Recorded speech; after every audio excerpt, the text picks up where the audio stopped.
Friends welcome to my YouTube channel. તો આપણે ગયા લેક્ચરમાં છે ને હૃદય જોઈ ગયા હતા, ધમની અને શીરા વિશે થોડોક અભ્યાસ કરેલો હતો. ત્યારબાદ આપણે છે ને હૃદયના રોગો વિશે આશા જોવાના છીએ અને હૃદયની અંદર રુધિરનું પરિવહન કઈ રીતના થાય છે. જેમ કે હૃદય એક પંપની જેમ કાર્ય કરે છે, આ આપણે જોઈ ગયા હતા. આકૃતિ દ્વારા પણ આપણે સમજ્યું હતું. તો સૌપ્રથમ છે ને હૃદય વિસ્તરણ પામે છે, ત્યારબાદ મહાશિરા દ્વારા અંગોમાંથી એકત્રિત થયેલું રુધિર અશુદ્ધ લોહી છે ને શીરા દ્વારા જમણા કર્ણકમાં ઠાલવાય છે. જેમ કે મેં અહીં તમારી સમક્ષ જે આપણે પહેલા પાર્ટમાં લેક્ચર લીધેલું હતું એ પણ આકૃતિ જો અહીં મેકેલી.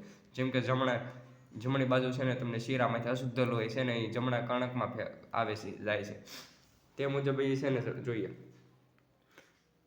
દ્વારા પ્રવેશ્યા છે, જમણા કર્ણકમાં ઠાલવા છે, જે અમે ત્યાં જોઈ ગયા હતા. તે સમયે ફુફ્ફુસ શિરા દ્વારા આ ફેફસા છે ને શુદ્ધ રુધિર, ફુફ્ફુસ શિરામાં આપણે જોઈએ કે અપવાદ રહેલો હોય છે. આ જે ફુફ્ફુસ શિરા હોય છે ને તેમાં છે ને સામાન્ય રીતે છે ને શુદ્ધ લોહીનું વહન થતું હોય છે. જ્યારે આ શિરામાં છે ને સામાન્ય રીતે છે ને કાર્બન ડાયોક્સાઇડ યુક્ત છે ને અશુદ્ધ રુધિરનું વહન થાય છે. પણ આ ફુફ્ફુસ શિરામાં છે ને હૃદયમાંથી ફેફસા તરફ રુધિરનું જે વહન થાય છે તેને છે ને શુદ્ધ રુધિર કહેવામાં આવે છે. ત્યારબાદ બંને કર્ણકો સંકોચાય છે. આપણે હૃદયની 4 ખંડો જોઈ ગયા ત્યાં ઉપરના 2 કર્ણકો હોય છે, નીચેના 2 ક્ષેપકો હોય છે. આ બધા સંકોચાય છે. ત્યારે છે અશુદ્ધ રુધિર જમણા ક્ષેપકમાં અને ડાબા ક્ષેપકમાં છે શુદ્ધ રુધિર. આપણે જેમ જોઈ ગયા હતા જમણી બાજુ 3 અક્ષરનો શબ્દ હોય છે, એ માટે તે બાજુ અશુદ્ધ રુધિર વહે છે, અને ડાબી બાજુ 2 અક્ષરનો શબ્દ હોય છે એટલે એ બાજુ આપણા શરીરની હંમેશા જમણી બાજુ છે ને એટલે અશુદ્ધ અને ડાબી બાજુ શુદ્ધ રુધિરનું વહન થતું હોય છે. ત્યારબાદ બંને ક્ષેપકો એક સાથે સંકોચાય છે. ત્યારબાદ આપણે ક્ષેપક કોઈ ગયા નીચેના 2 ક્ષેપકો હોય છે, આ 2 સંકોચાય એટલે રુધિર ઉપર જશે, એટલે આપણા ફેફસામાં વહી જશે. ત્યારબાદ એક સાથે સંકોચાય જેથી આ ક્ષેપકમાંનું અશુદ્ધ રુધિર છે ને શુદ્ધ કરવા માટે ફેફસા તરફ વહન પામે છે, ફેફસા તરફ ઉપર જશે. ત્યારબાદ નીચેના બે જે ખંડ હોય છે તેને આપણે ક્ષેપક કહીએ છીએ. તે સમયે છે ને ડાબા ક્ષેપકમાંનું ધમની દ્વારા છે ને શરીરમાંથી રુધિર વહન પામે છે. ત્યારબાદ આપણે રુધિરનો આ બધો આપણે છે હૃદયનો અભ્યાસ કરીએ ને તેને કાર્ડિયોલોજિસ્ટ કહેવામાં આવે છે. ત્યારબાદ આપણે હૃદયના છે ને 2 રોગો હોય છે જે એક્ઝામમાં ક્યારેક પૂછાઈ જાય છે, તે જોઈ લઈએ. એક તો એથેરોસ્ક્લેરોસિસ, એટલે આ પ્રકારનું એક નામ છે એથેરોસ્ક્લેરોસિસ. એ એક પ્રકારનો રોગ છે જે હૃદયને રિલેટેડ છે, જે મહાધમનીમાં થાય છે અને ચરબી જામી જાય ને. મહાધમની એટલે કે આપણે કોને કહ્યું હતું, મહાધમની એટલે કે અહીં આવશે. ઘણી વખત અહીંયા છે ને ચરબી જામી જાય છે, તેથી છે ને યોગ્ય માત્રામાં છે ને રુધિરનું વહન થઈ શકતું નથી. તેને છે ને ઘણી બધી સમસ્યાઓ આવે છે ત્યાં. એટલે ત્યાં માટે છે ને ત્યાં ઘણી વખત છે ને એટલે એક પ્રકારનું થેરાપી કરાવવી પડે, સ્ટેન્ટ થેરાપી, એટલે ઓપરેશન કરાવવું પડે છે. તો જોઈએ તેના વિશે, જેનાથી હૃદય રોગનો હુમલાનો અસર થાય છે.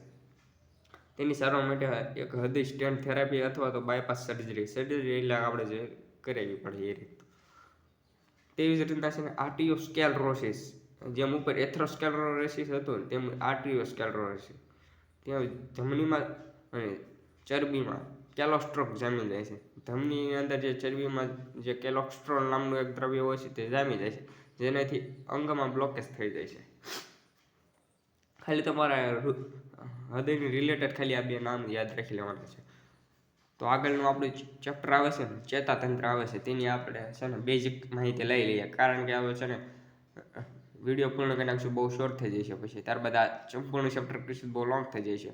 એટલા માટે આપણે ખાલી છે ને રુધિર એટલે જે બધું આપણે હૃદય પૂરું કર્યું ત્યારબાદ ચેતાતંત્રની છે ને બેઝિક માહિતી લઈ લઈશું.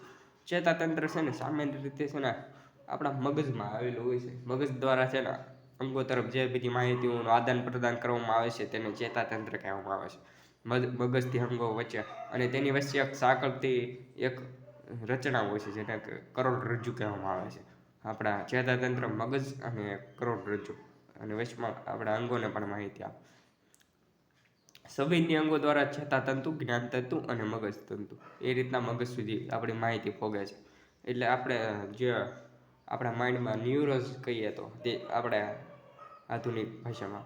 તો સંવેદનીય અંગો કોને કહેવાય કે આંખ, કાન, નાક, જીભ, ચામડી, જે સંવેદનીય અંગો છે આપણા બધા, જેને આપણે સ્પર્શ કરતાં આપણને સંવેદના ઊભી થઈ છે, આ બધા આપણા સંવેદનીય અંગો છે. હવે ત્યારબાદ સામાન્ય પરિસ્થિતિમાં છે ને આ અંગો છે ને આપણા ચેતાતંતુને માહિતી આપે છે, ત્યારબાદ આપણા મગજ સુધી પહોંચે છે. પણ ઘણી વખત કટોકટીની પરિસ્થિતિ સર્જાય છે, એટલે કે કેવી પરિસ્થિતિ, જ્યારે તમે અચાનક કોઈ ગરમ વસ્તુને અડી જાવ તો અચાનક તમારો હાથ પાછળ આવી જાય છે, અથવા તો અચાનક તમને કોઈ પાછળથી અડે તો એવી રીતના તમે ઘણી વાર બી જાવશો, ત્યારે છે ને એ કટોકટીની પરિસ્થિતિ કહેવામાં આવે છે. આવી વખતે સંવેદકો છે ને તમારા ચેતાતંતુને છે ને સંદેશો નહીં પોગાડતા, ડાયરેક્ટ કરોડરજ્જુને પહોંચાડવામાં આવે છે. કારણ કે મગજ સુધી, એટલે મગજ સુધી આપણને ગરમ થઈ ગયા પછી આપણે હાથ પાછો લઈ લઈએ ત્યારે આપણને મગજને જાણ થાય છે કે આપણે છે ને વસ્તુ ગરમ હતી તેને અડી ગયા હતા. ત્યારે કરોડરજ્જુનો બહુ ઉપયોગ આવે છે. જ્યારે આપણે ગરમ વસ્તુ ગમે એને અડીએ ત્યારે તરત હાથ પાછો લઈ લઈએ તે કરોડરજ્જુના લીધે લઈ લઈએ છીએ. તો એ મુજબનું હોય છે આ સામાન્ય પરિસ્થિતિ અને કટોકટી. આને છે ને પરિવર્તિત ક્રિયા કહેવામાં આવે છે. જ્યારે કરોડરજ્જુ દ્વારા છે ને તમામ આપણે કાર્ય કરી નાખ્યું તેને પરિવર્તિત કહેવામાં આવે છે.